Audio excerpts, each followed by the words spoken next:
다른 사내에게 시집을 간 아내. 부모도 없고 형제도 없는 우하영은 평소 성실하고 늘 노력하는 사람이어서 그나마 작은 벼슬을 얻게 되었지요. 그의 직책은 평안도 어느 작은 고을의 방어사 밑에 딸린 무사였습니다. 그런데도 그의 형편은 여전히 어려웠지요. 월급은 혼자서 겨우 살아갈 만할 정도의 수입이었습니다. 우하영은 이미 혼인할 나이가 지났는데 월급도 시원찮은 데다 나이는 들어가고 있으니 누구에게 말도 못하고 갑갑해하고 있었지요.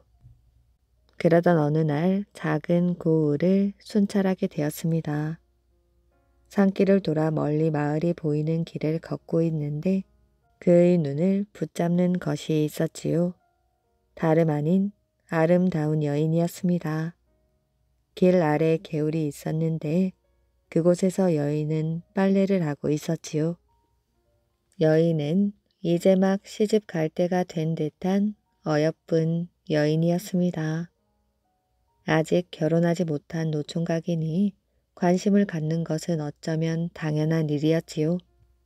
하지만 여인은 누군가 자신을 보고 있는 줄도 모르고 열심히 빨래만 하고 있었습니다. 우하영이 넋을 잃고 얼마나 바라보았을까요? 여인은 빨래를 다 했는데 광주리에 빨래를 담아 머리에 이려고 고개를 드는 순간 우하영의 눈과 마주쳤습니다. 순간 여인은 빨래 광주리를 곧장 내려놓았지요. 우하영은 여인이 자신을 본 순간 너무 긴장한 나머지 어찌할 바를 몰라 바구니를 내려놓은 줄로만 알고 있었습니다. 사실 바구니가 너무 무거워 혼자서는 머리에 올릴 수가 없었던 것이었지요. 여인은 몇 차례 더 바구니를 들어 올려 보았지만 뜻대로 되질 않았습니다. 그러자 그녀는 이곳저곳을 둘러보며 누군가 사람을 찾으려는 눈치였습니다. 하지만 처녀가 처음 보는 남자에게 도움을 요청할 수도 없는 일이거니와 우하영 역시 그녀에게 가까이 간다는 것은 예의가 아니라고 생각하였지요. 산 속에서 도움을 필요로 하는 여인들을 그냥 두고 갈 수도 없는 데다가 여인의 모습이 너무 아름다운지라 그는 발을 떼지 못한 채 여인의 모습만을 바라볼 뿐이었습니다.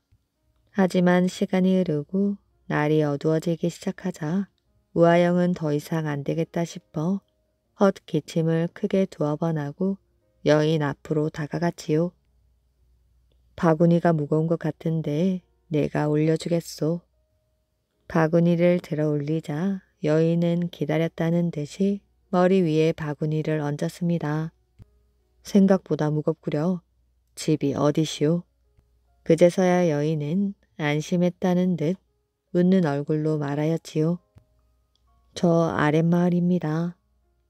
진작 도와달라고 했으면 됐을걸. 왜 그리 가만히 있었소? 그러자 여인이 말대꾸를 하였지요. 아니 그러시면 진작 도와주시지 않고 왜 서 있기만 하셨어요? 두 사람은 이렇게 서로에게 관심을 갖고 있는 듯한 말투로 대화를 나누었고 여인은 마을로 내려갔습니다. 빨래를 이고 걸어가는 여인의 뒷모습은 우하영을 더욱 가슴 설레이게 하였지요. 그날 집으로 돌아온 우하영은 아무것도 손에 잡히지 않았습니다. 여인의 얼굴과 모습만이 기억날 뿐이었지요. 며칠을 그렇게 멍한 정신으로 보낸 우하영은 더 이상은 참을 수가 없었습니다. 여인을 만나기 위해 작정을 하고 그 마을을 찾아갔지요.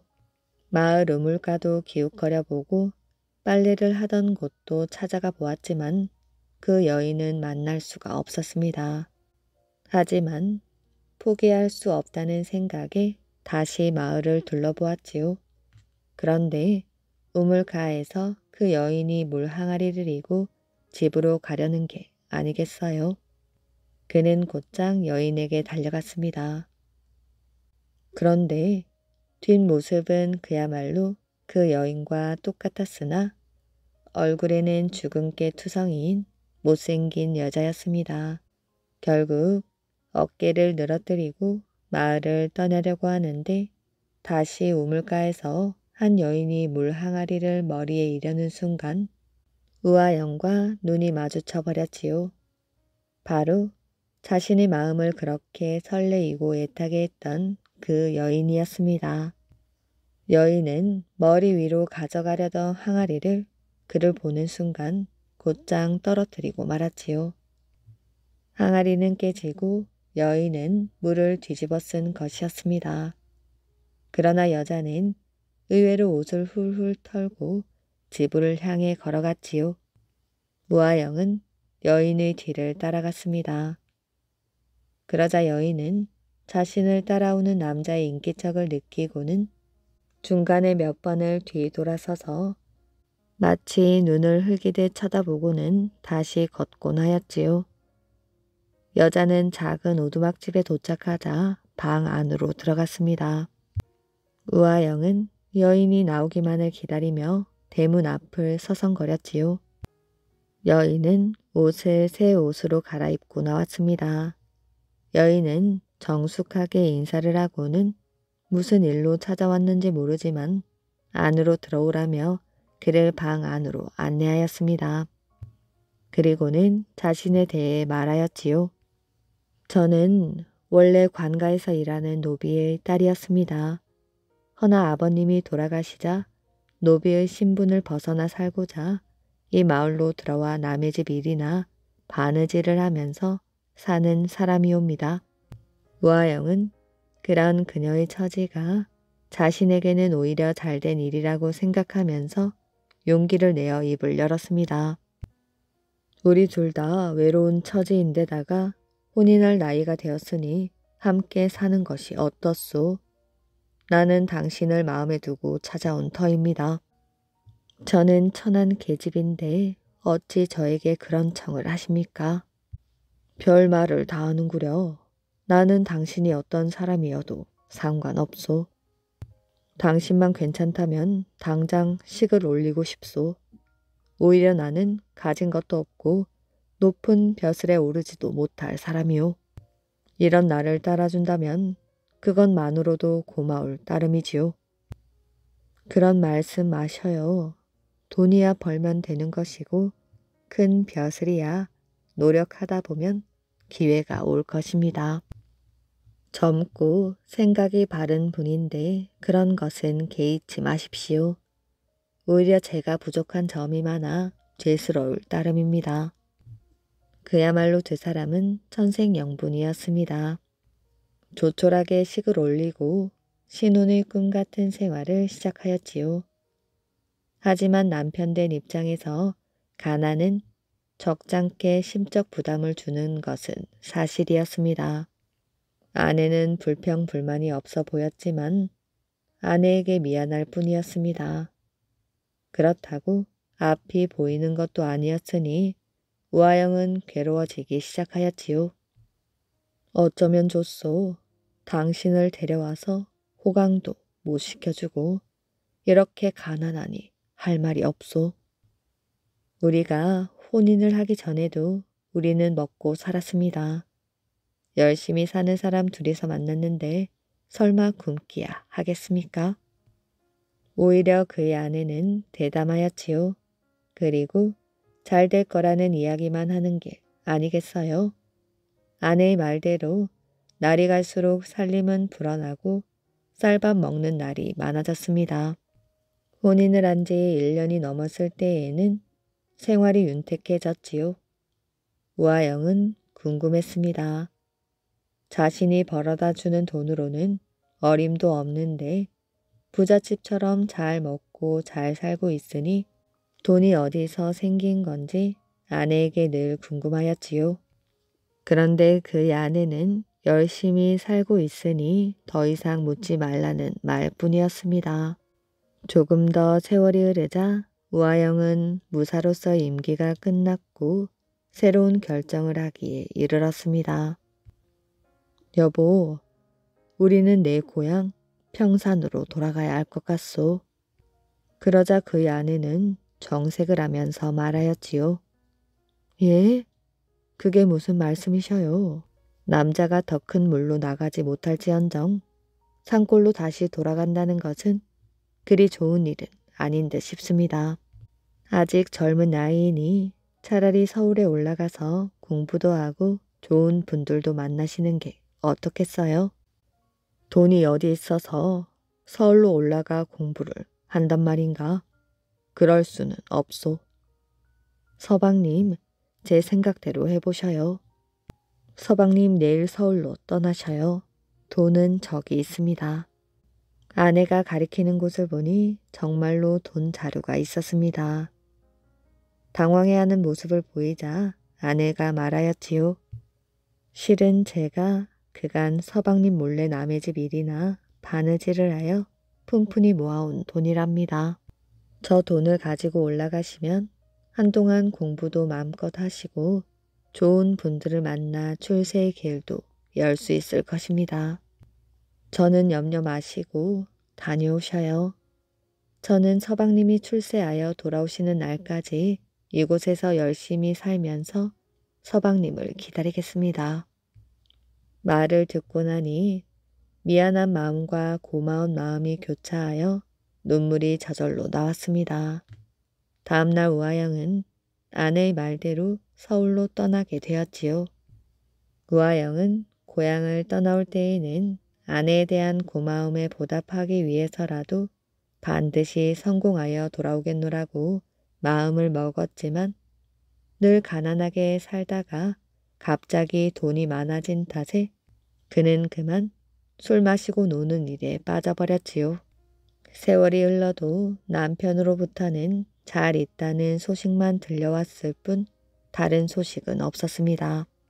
이를 이상하게 여긴 그의 아내는 사람을 통해 남편의 근황을 알아본 결과 역시 예상했던 대로였지요.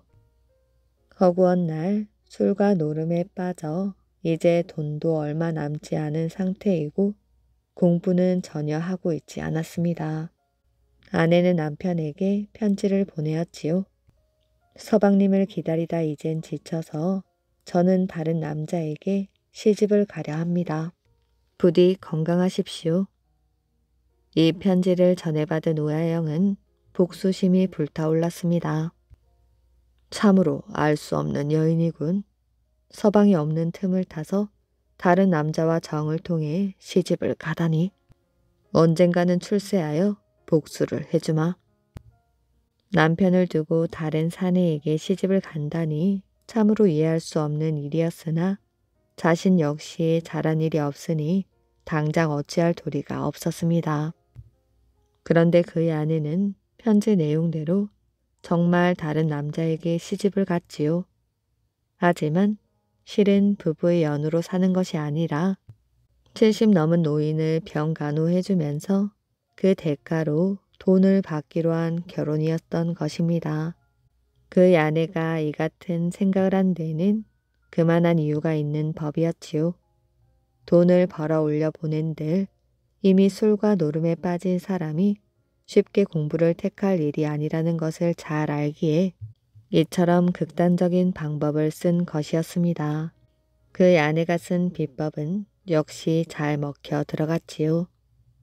아내가 그렇게 사는 동안 우아영은 복수심 하나로 오로지 공부에만 열중한 결과 드디어 평안도 어느 지방의 방어사가 되어 고향으로 돌아왔습니다.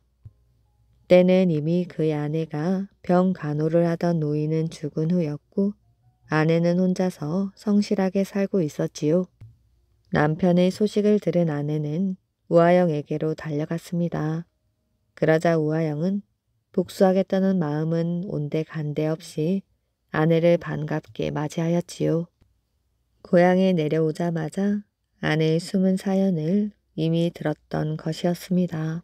자신을 위해 한 일이라는 것을 알았던 것이지요.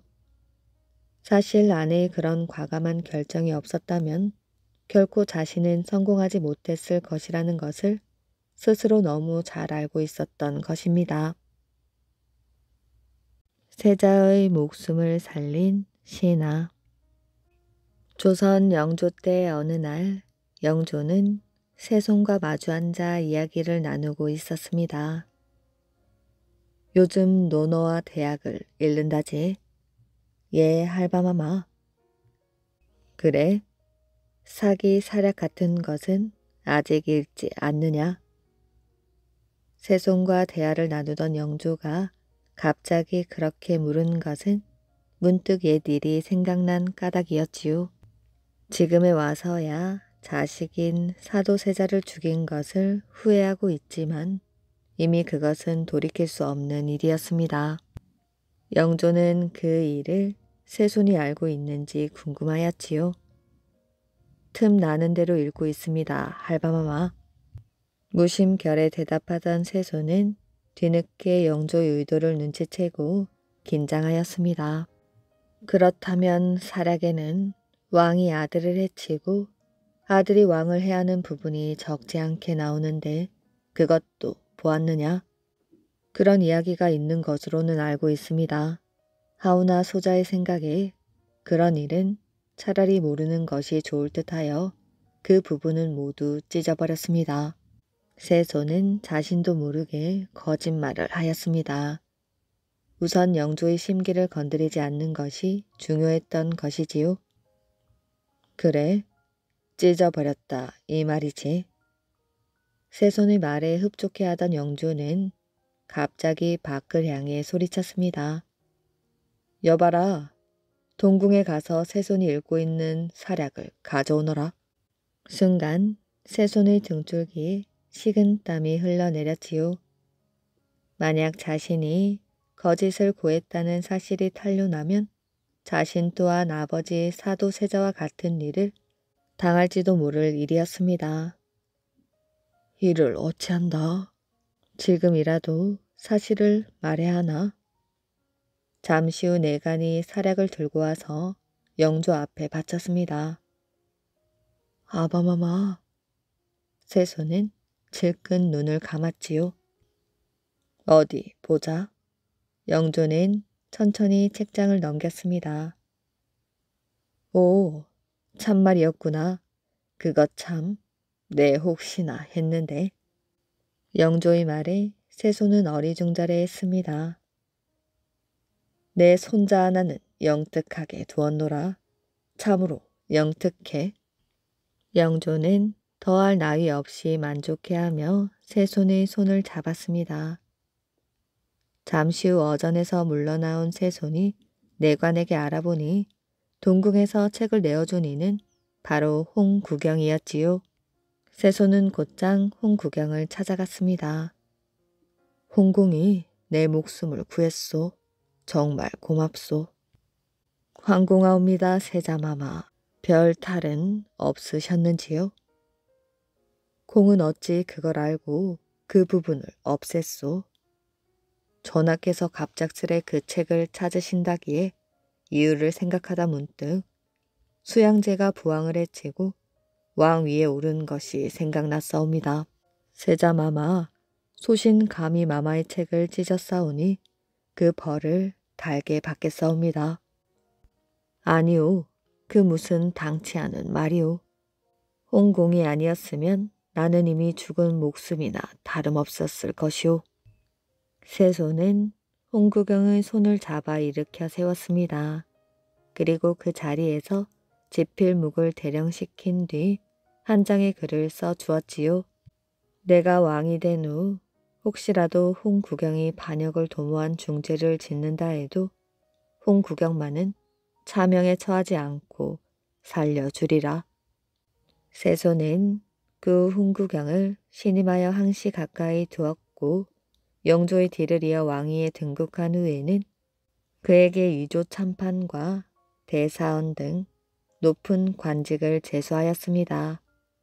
하지만 홍구경은 정조가 자신을 총애하는 것을 이용하여 권력의 중심에 서고자 자신의 누이를 정조의 후궁으로 들어보내며 점점 과도한 세도를 부렸습니다. 그러나 홍구경의 세도는 오래 가지 못하였지요. 자신의 누이는 후사 없이 일찍 죽었고 정조 또한 그의 세도를 경계하기 시작하였습니다. 조급해진 그는 결국 왕비를 독살하려는 계획을 세웠다가 발각되는 바람에 고향으로 내쫓겨 시름시름 앓다가 이듬해 병으로 죽고 말았습니다. 금으로 만든 머리. 신라 경혜왕 4년 포석정에서 연애 도중 경혜왕이 견훤에게 습격을 당해 피살되었습니다. 그러자 신라에서는 고려의 원군을 요청하였지요.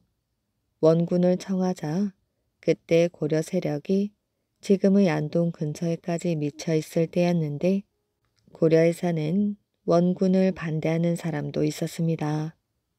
그러나 왕건은 우방이 습격을 당했으니 마땅히 군사를 보내주어야 한다며 기병 5천을 거느리고 견훤을 섬멸하러 진격하였습니다. 그러나 견훤군과의 첫 접전에서 고려군은 참패를 당하였지요.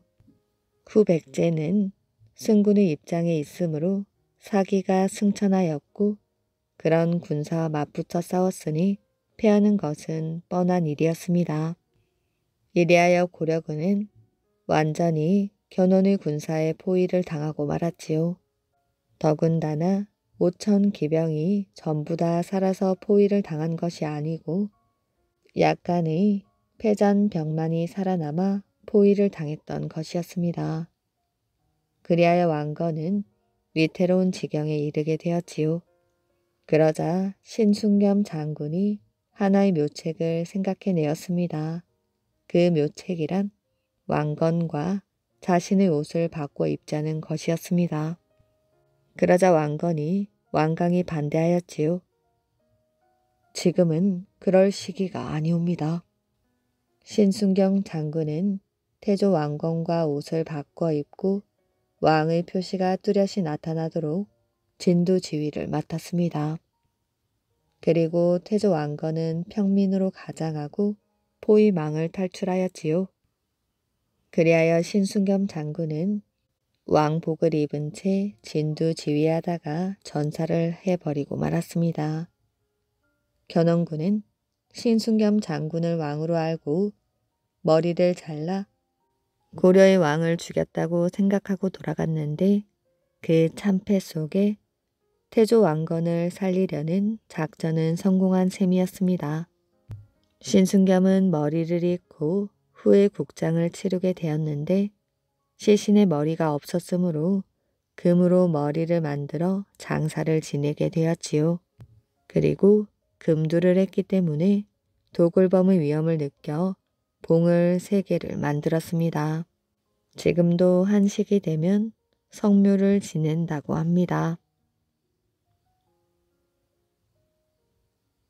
이순신 장군과 은행나무. 임진왜란 때 이순신 장군이 전라 자수사로 있을 때의 일입니다. 장군이 부임한 이듬해에 임진왜란이 일어났는데 병사가 턱없이 부족하였지요.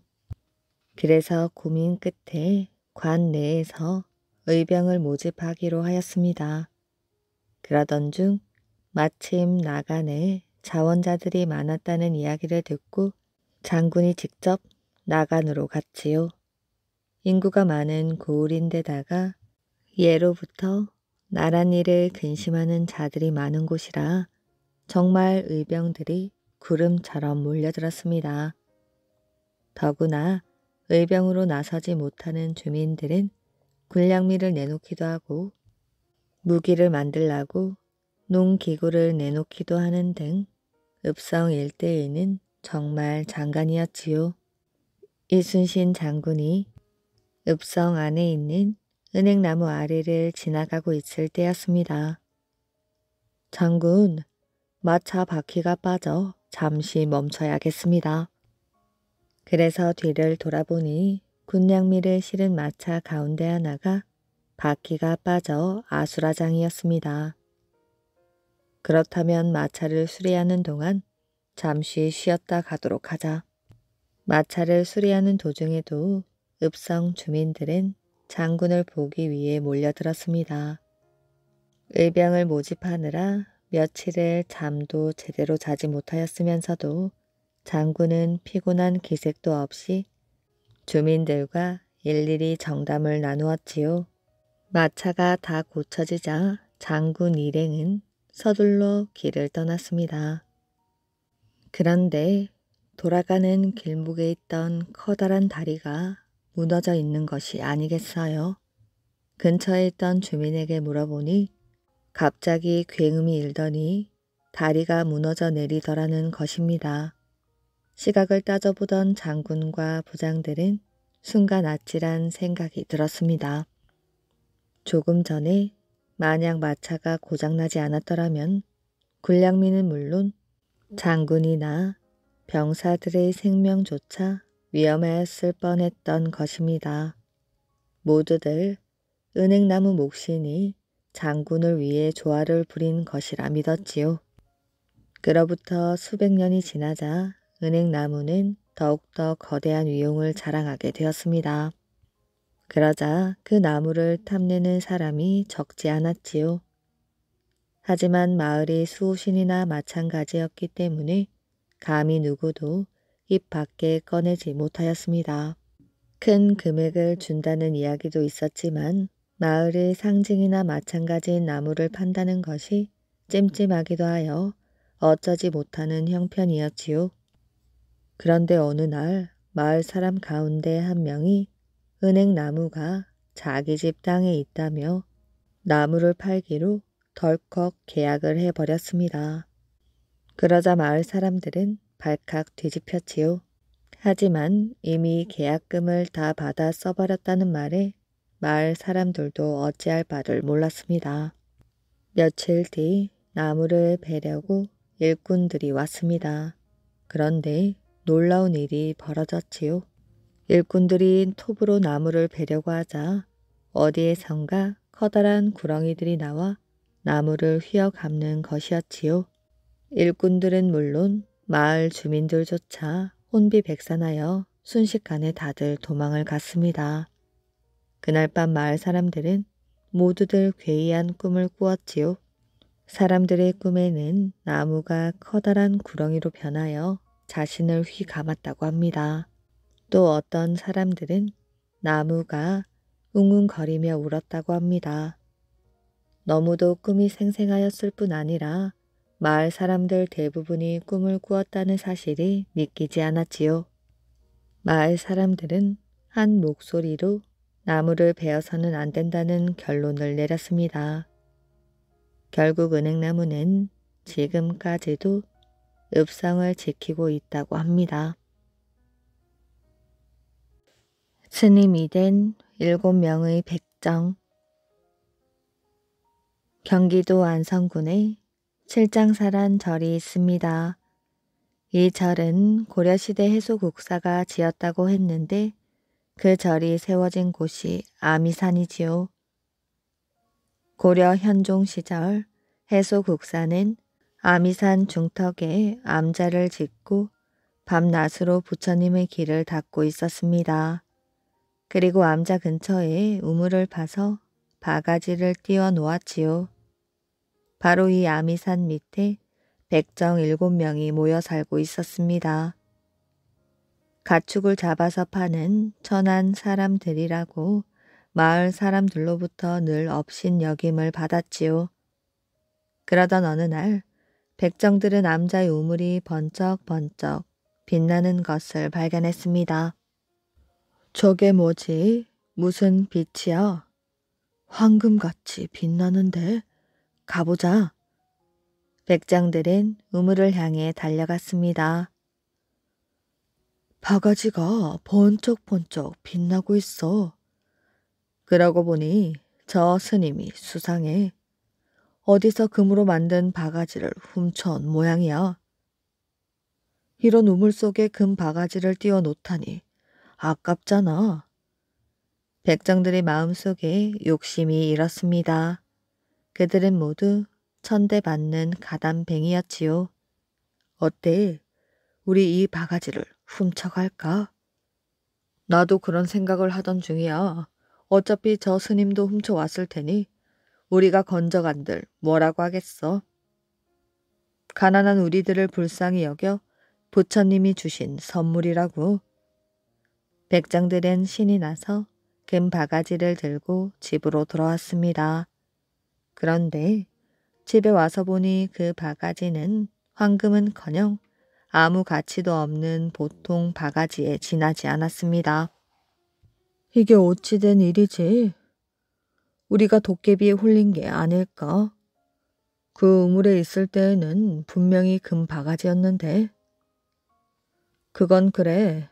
하지만 이런 바가지는 돈 한 푼도 못 받아 되돌려 주자고. 그리하여 7명의 백정은 다시 산길을 걸어서 암자로 왔습니다. 백정들은 바가지를 우물 속에 던져버렸지요. 그러자 바가지가 또다시 눈부신 금빛으로 빛나는 게 아니겠어요? 저것 봐. 또다시 빛나기 시작했어. 진짜 금이야. 그렇다면 아까는 착각을 했나? 다시 한번 건져가자. 하지만 이번에도 마찬가지였습니다. 집으로 가져온 금 바가지는 다시 보통 바가지로 둔갑을 하였지요. 백정들은 애가 탔습니다. 귀신에 홀린 듯 암자로 오르는 산길을 오고 갔지만 그럴 때마다 바가지는 요술을 부렸습니다. 그래, 이제 알겠어. 백정 중 한 사람이 말했습니다. 이것은 부처님이 우리를 시험하신 것이야. 우리들의 사악한 욕망을 고치기 위해 기이한 일을 보여주신 거라고. 백정들은 모두 고개를 숙였습니다. 암자로 찾아온 백정들에게 해소국사가 말하였어요. 사악한 마음을 버리면 세상의 모든 것이 다 귀하게 보이는 것이야. 7명의 백정은 그 후 불도를 공부하여 훌륭한 스님이 되었습니다. 이런 연유로 아미산의 이름을 칠연산으로 고치고 해소국사가 있던 남자도 칠장사라고 했다고 합니다. 효자 돌쇠와 심술대감. 옛날에 돌쇠라는 젊은이가 살았습니다. 어려서 아버지를 여의고 홀 어머니와 단둘이 사는 돌쇠는 세상에 둘도 없는 효자였지요. 남의 집 일을 해서 겨우 먹고 사는 살림이었지만 늙은 어머니만은 정성으로 모시니 마을에서는 하늘이 내린 효자라고 칭찬이 자자하였습니다. 큰 가뭄이 든 어느 해였어요. 엎친 데 덮친 격으로 돌쇠의 어머니가 아파서 몸져 눕게 되었습니다. 없는 살림이다 보니 약값도 없고 가뭄의 약초도 죄다 말라버렸습니다. 굶주림에 버려진 아이들이 천지이니 동량도 힘들었지요. 돌쇠는 어머니 드릴 음식을 구하기 위해 발이 부르트도록 돌아다녔습니다. 그러던 어느 날 돌쇠는 먹을 거리를 찾지 못한 채 무거운 발걸음으로 돌아오는 길이었습니다. 터덜터덜 마을 앞 다리를 건너는데 웬 수레가 지나갔지요. 저게 뭐야? 수레에는 조기가 가득 실려 있었습니다. 어른 팔뚝만한 조기를 엮은 새끼줄이 셀 수 없이 많았지요. 돌쇠는 잘 말린 짭조름한 조기 냄새에 저절로 군침이 넘어갔습니다. 저 조기 한 마리만 드시면 어머니가 벌떡 일어나실 텐데. 돌쇠는 조기를 끌고 가는 수레꾼에게 물었어요. 이 조기는 뉘댁으로 가는 것인가요? 뻔한 걸 묻기는. 김대감 댁이지 어딘가. 그 댁 제사에 올릴 조기라네. 자네하고는 상관없으니 신경 끄게. 돌쇠는 힘이 쭉 빠졌습니다. 윗마을 김대감은 제 식구만 아는 욕심쟁이로 소문이 나 있었지요. 집으로 돌아온 돌쇠는 조기 생각이 머리에서 떠나질 않았습니다. 시름시름 앓고 있는 어머니를 보자 그대로 있을 수가 없었지요. 돌쇠는 벌떡 일어나 김대감 집으로 달려갔습니다.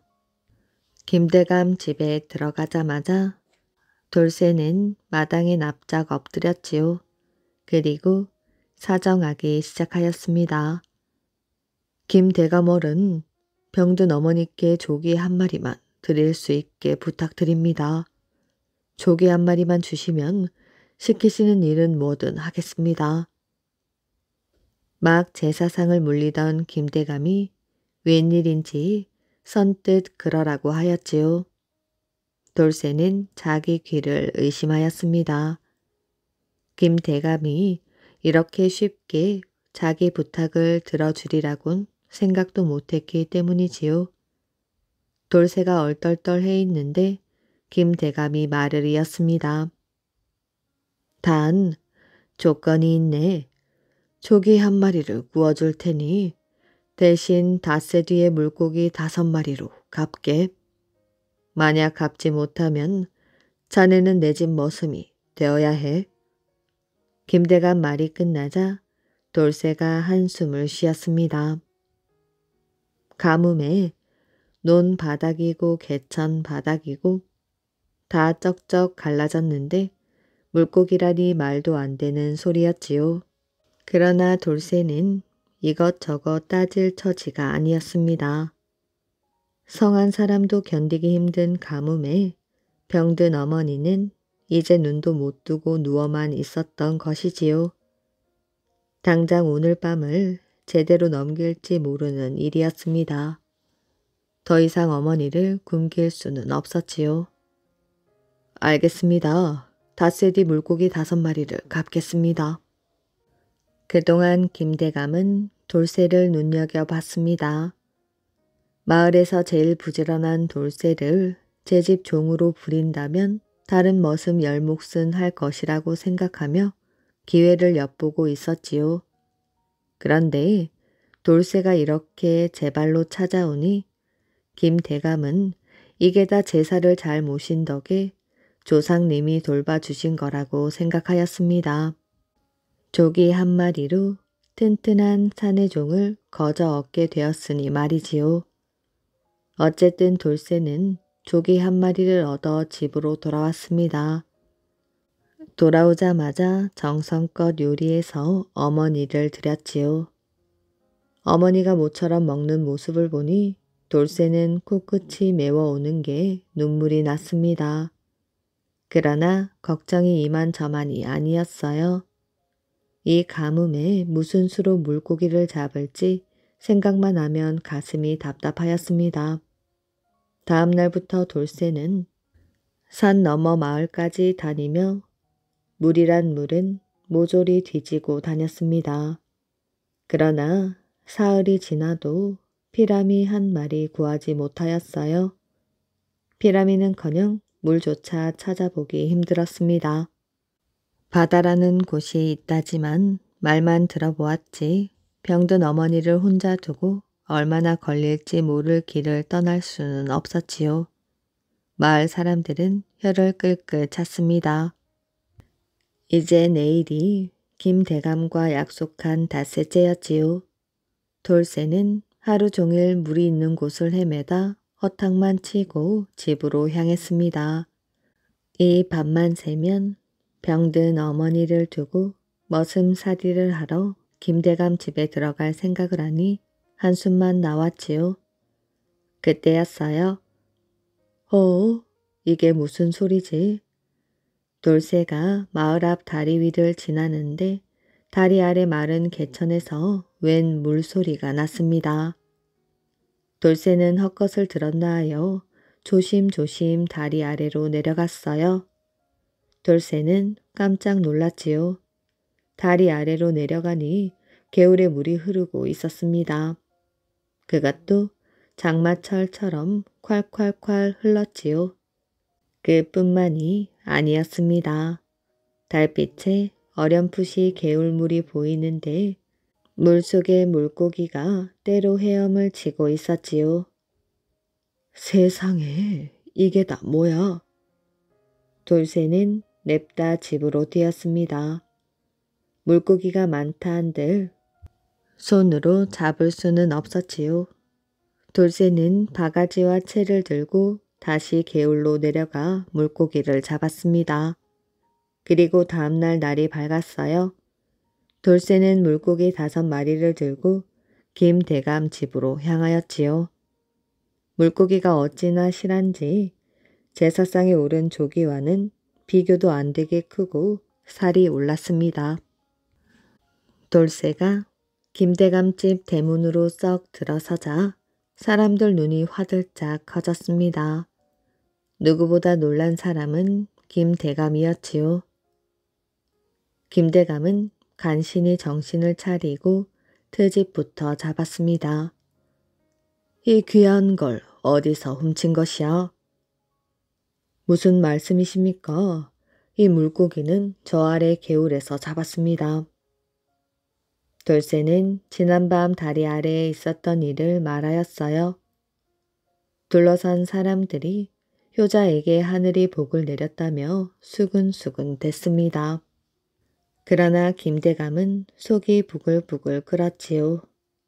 마른 개천의 물고기라니 이해할 수 없었습니다.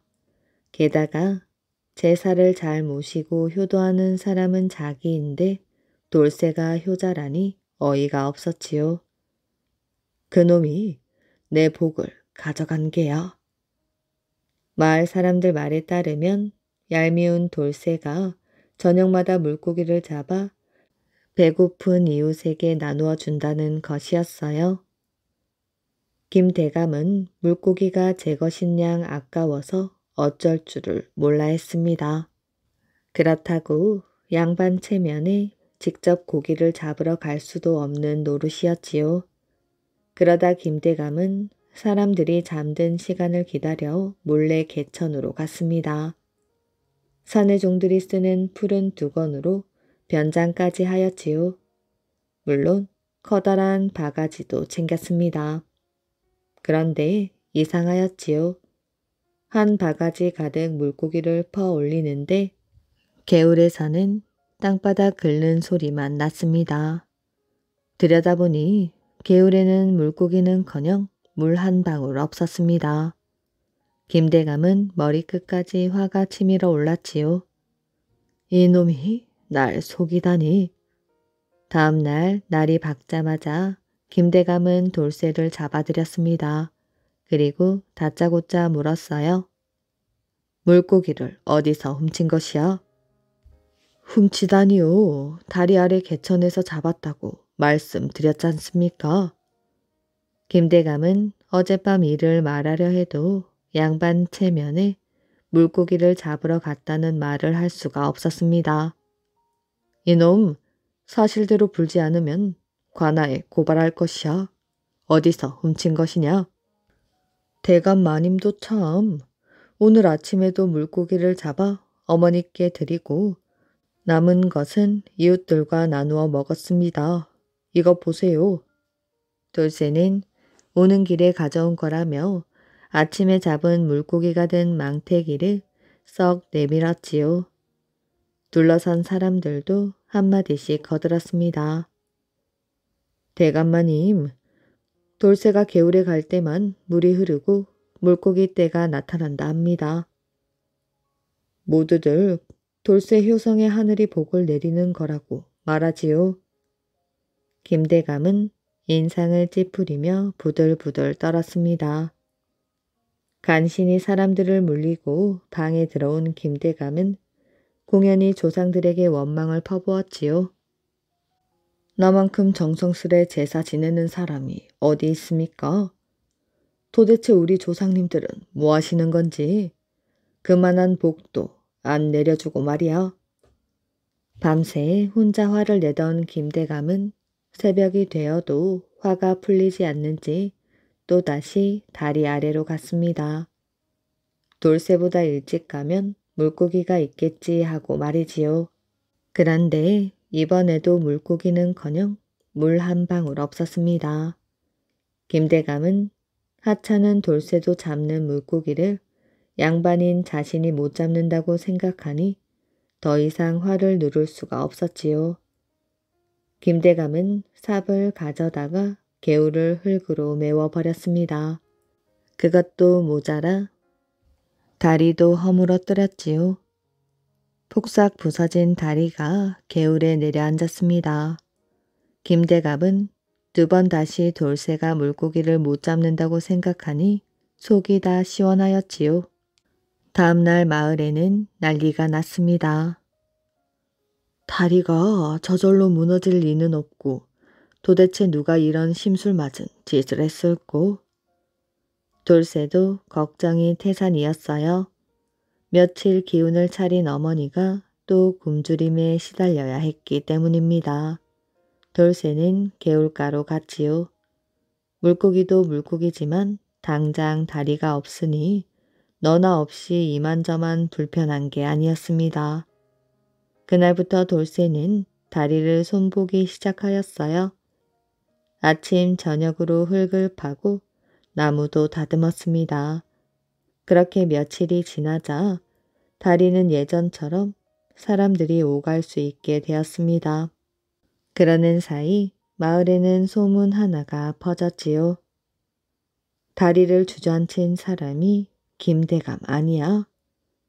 왜 아니야? 저만 물고기를 못 잡으니 심술을 부린 것이지. 소문은 온 마을에 퍼져 김대감 귀에도 들어갔습니다. 김대감은 아무도 없는 방 안에서 큰 소리를 떵떵 쳤습니다. 이거 왜 이래?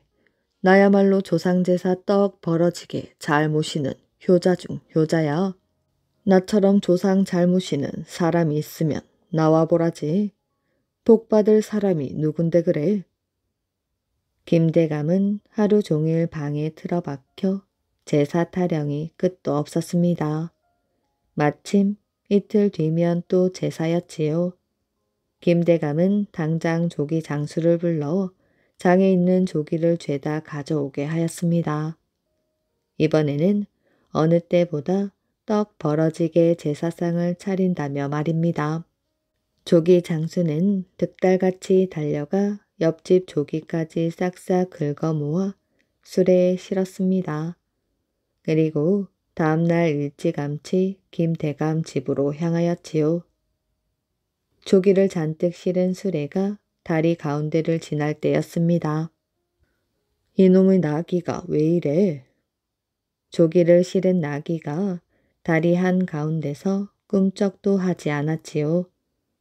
얼러도 보고 달래도 보고 지나가는 사람들이 힘을 앞에 밀고 끌어도 소용없었습니다. 힘센 장사를 불러 번쩍 들어 옮기려 하여도 꿈쩍도 하지 않았지요. 조기 장수는 짜증이 났습니다. 조기 장수는 나귀는 놓고 조기만 옮기려 하였지요. 그러나 무슨 조화인지 조기조차 수레에 붙은 것처럼 떨어지지 않았습니다. 새벽같이 길을 나선 조기 장수는 한낮이 지나자 손가락 하나 움직일 기운도 없었습니다. 때마침 품을 팔기 위해 아랍으로 나갔던 돌쇠가 다리를 건넜습니다. 조기 장수는 마지막으로 돌쇠에게 부탁하였지요. 이보게, 내 나귀가 꼼짝을 안 하니 무슨 조화인지 모르겠네. 젊은이가 이 다리를 놓았으니 어디 한번 나귀도 한번 움직여 보라고. 나귀가 움직이기만 한다면 내 조기 5마리 줄이다. 돌쇠도 무슨 일인가 싶었습니다. 조기 장수 말대로 나귀를 보니 커다란 눈을 끔뻑이는 게 정말 순해 보였지요. 돌쇠는 눈이 선한 나귀가 귀여워 부드럽게 나귀 머리를 쓰다듬었습니다.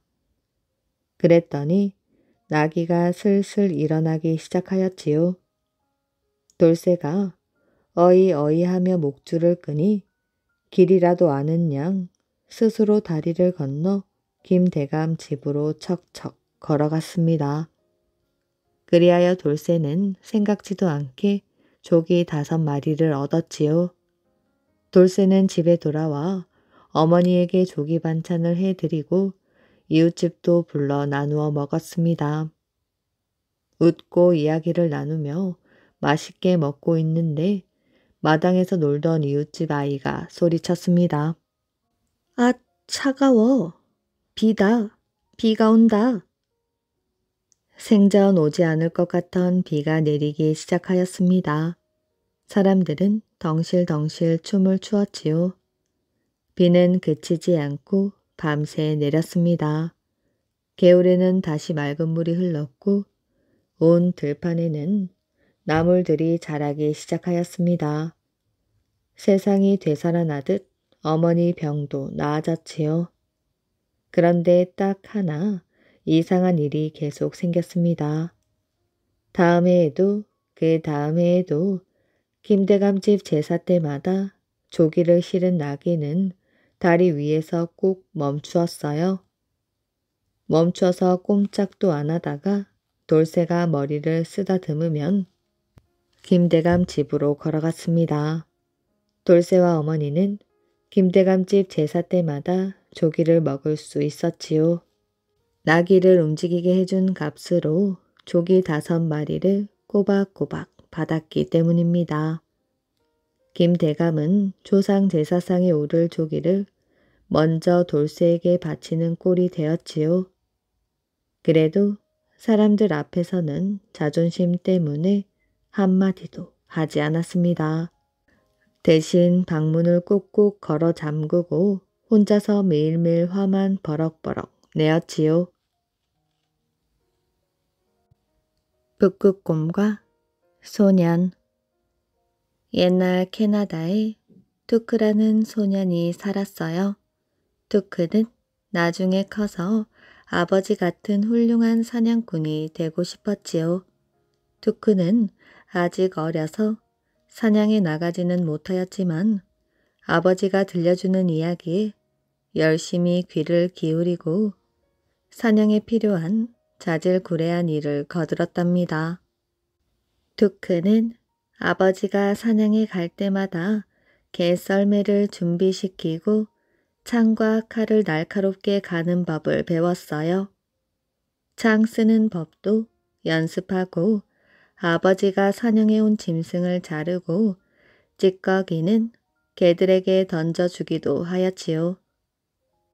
투크는 자기가 직접 사냥하게 될 날을 꿈꾸었어요. 아버지에게 들은 바다 코끼리는 물론 무시무시한 북극곰까지 살금살금 다가가는 상상을 하였지요. 투크는 그 큰 곰에게 하얀 괴물이라는 별명도 붙여주었답니다. 저녁마다 일을 마치면 투크는 작은 칼을 꺼내어 비누석을 깎았습니다. 바다 표범과 범고래 그리고 하얀 괴물과 비슷한 것도 조각하였지요. 언젠가는 이 동물들을 꼭 잡겠다고 다짐하면서요. 드디어 아버지는 투크를 사냥에 데려가겠다고 했습니다. 아버지와 투크는 창, 칼 등 여행에 필요한 것을 모두 썰매에 실었지요. 투크는 너무 들뜬 나머지 아침도 먹는 둥 마는 둥 하였습니다. 하지만 아버지가 충고하였지요. 밥을 다 먹어야 돼. 긴 하루를 버텨야 하니까. 아침을 든든히 먹어두지 않으면 나중에 후회한단다. 투크와 아버지는 마지막 짐을 썰매에 묻고 어머니와 누이 동생에게 인사를 하고 떠났습니다. 얼마 안 가서 투크의 아버지가 저 멀리 있는 무언가를 가리켰어요. 저 앞에 토실토실한 바다 사자가 등을 돌린 채 얼음 구멍 근처에서 햇볕을 쬐고 있었지요. 아버지는 개들에게 속력을 늦추게 한 다음 투크에게 썰매에 남아 있으라고 신호를 하였답니다. 투크는 아버지가 한 손에 창을 들고 바다 사자에게 소리 없이 다가가는 모습을 지켜보았지요. 그런데 투크의 아버지만이 바다 사자에게 다가가는 게 아니었습니다. 눈더미 뒤에서 덩치가 엄청나게 큰 흑투성이 북극곰이 나타난 것입니다. 북극곰은 투쿠의 아버지를 보자 방향을 돌려 아버지 쪽으로 다가가기 시작하였지요. 투쿠가 곰이 나타난 것을 알리기도 전에 북극곰은 아버지에게 덤벼들어 창을 멀리 내동댕이 치고 아버지를 옴짝달싹 못하게 눌렀습니다. 투크는 썰매에 있던 도끼를 들고 곰에게 뛰어갔지요. 아버지가 고함을 쳤어요. 안 돼, 투쿠야. 저리 가. 가까이 오지 말거라. 하지만 투크는 그 말을 듣지 않고 북극곰에게 정신없이 도끼를 휘둘렀습니다. 곰은 한 발로 투쿠의 아버지를 누르고 나머지 한 발로 투쿠와 맞서 싸우려고 하였지요. 하지만 두 가지를 한꺼번에 할 수 없다고 생각했는지 성난 듯 으르렁거리며 투쿠를 쫓아왔습니다. 소녀는 돌아서서 잽싸게 눈더미를 넘어 달아났어요. 곰이 몇 발자국 뒤까지 바짝 쫓아오고 있는데 다행히 아버지가 썰매를 몰고 달려왔지요. 어서 빨리 타거라. 투크는 간신히 썰매를 붙잡아 올라탔어요. 그리고는 곰이 따라오는지 돌아볼 엄두도 내지 못한 채 이글루까지 한달음에 내달렸습니다. 이글루에 도착하자 개들이 급히 멈춰 섰어요. 그 바람에 창과 칼들이 썰매에서 와르르 굴러 떨어졌지요. 아버지가 말하였어요. 신경 쓰지 말거라. 챙길 시간이 없어. 얼른 개들을 썰매에서 풀어 안으로 데리고 들어가자. 투크는 아버지 말대로 하였고 개들을 몰고 이글루로 기어 들어갔습니다. 아버지는 마지막으로 이글루 입구를 눈으로 막았지요. 투크와 아버지는 어머니와 여동생에게 무슨 일이 있었는지 자세히 이야기해 주었습니다. 이글루의 창으로 밖을 내다보니 북극곰이 집까지 따라온 것입니다. 창과 칼이 모두 밖에 있었기 때문에 아버지는 아무것도 할 수 없었습니다. 북극곰이 떠나기를 기다리는 수밖에 없었지요. 다음 날도 북극곰은 하루 종일 이글루 주위를 맴돌고 있었습니다. 하루 이틀 아무리 기다려도 곰은 떠날 줄을 몰랐지요. 이제 먹을 것도 거의 다 떨어졌습니다. 어느 날 아침 아버지가 말했어요. 곰을 죽여야겠어. 이대로 있다가는 모두 굶어 죽을 거야. 하지만 투크는 곰이 제 발로 떠날지도 모르니 하루만 더 기다려보자고 아버지를 설득하였지요. 그날 밤 투크는 얼음창으로 흘러 들어오는 달빛에 잠이 깨었어요. 밖을 내다보니 북극곰이 조금 떨어진 곳에서 깊이 잠들어 있었지요. 투크는 좋은 생각이 떠올라 살며시 옷을 입었습니다. 그러고는 작은 조각칼을 들고 밖으로 살금살금 기어 나갔지요. 투크는 천천히 일어서서 주위를 둘러보았어요. 그리고는 곰이 깨지 않도록 조용히 이글루 입구 바로 옆에다 눈을 쌓았지요. 눈더미가 북극곰 만해지자 투크는 칼을 꺼내 눈을 조각하였어요. 동이틀 무렵 투크는 조각을 마쳤지요. 그리고는 뒤로 물러서서 자신의 작품을 살펴보고 뿌듯해했습니다. 눈 앞에는 눈으로 만든 북극곰이 서 있었어요. 마치 살아있는 곰처럼 무시무시해 보여서 투크도 숨이 막힐 정도였지요. 북극곰이 언제 깨어날지 몰라 투크는 굴처럼 생긴 이글루 입구 속으로 들어갔습니다. 잠시 후 곰이 일어나서 기지개를 켜고는 느릿느릿 이글루 쪽으로 다가왔습니다. 그러다가 하얀 눈곰을 보고는 깜짝 놀라서 뒷다리로 일어섰습니다. 투크는 바로 그 순간을 노리고 있었어요. 그 순간 투크는 벌떡 일어나서 곰에게 달려들어 조각칼로 곰의 가슴을 깊이 찔렀습니다. 곰은 고통스럽게 울부짖으며 한 발을 휘둘렀지만 투크는 한 번 더 곰을 찔렀지요. 곰은 마지막으로 울부짖고는 쿵 하고 쓰러져 버렸습니다. 그 소동에 아버지가 깨어나서 이글루 밖으로 나와 보니 북극곰이 땅바닥에 쓰러져 있었지요. 투크는 벌써 쓰러진 곰을 자르고 있었습니다. 며칠 만에 얻은 식량감이었지요. 아버지는 그런 아들을 흐뭇하게 바라보았습니다. 앞으로 훌륭한 사냥꾼 투크라고 불러야겠구나. 아버지는 이렇게 말하고 자랑스럽게 아들을 꼭 안아주었답니다. 오늘의 이야기는 여기까지입니다. 이야기 재밌게 잘 들으셨나요? 오늘도 편안한 밤 되시길 바랍니다.